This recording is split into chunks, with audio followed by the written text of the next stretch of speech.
Bahasa isyarat ialah bahasa yang kita gunakan untuk berkomunikasi dengan murid PPKI. Jadi, hari ini kami ingin mengajar Kawan-kawan bahasa isyarat. apa tajuk yang kita nak ajar? Ucapan ringkas.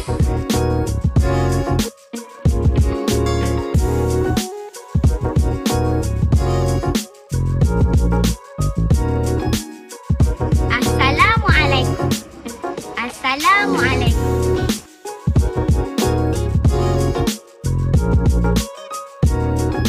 Waalaikumsalam. Waalaikumsalam.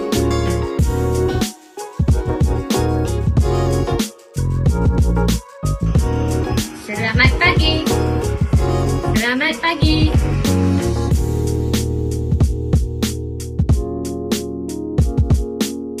Selamat petang. Selamat petang.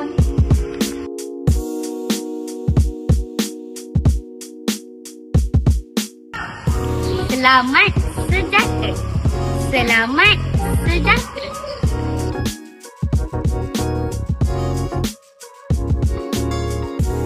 Terima kasih. Terima kasih.